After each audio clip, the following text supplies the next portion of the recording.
Yarış arabası aldım. Bir kere döktür bir kere. Aç sana. Aç sana balon.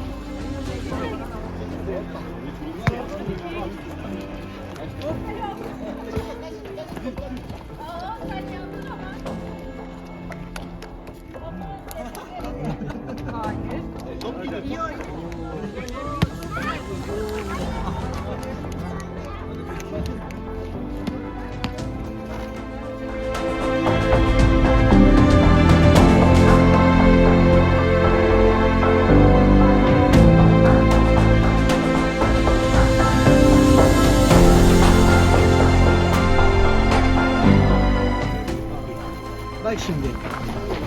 Bunu alttan böyle tutup yukarı iteceksin. Tamam mı? Bak bu elinle tut. Bu elinle de bunu burayı tut. Bu elinle de bunu. Melek. Fatma. Ne peki?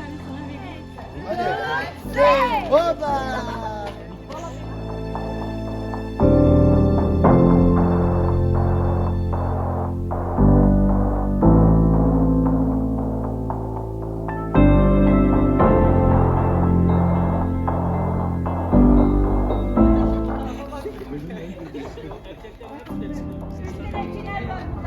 Belki oyuncağını götür.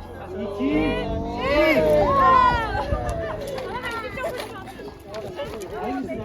Tamam.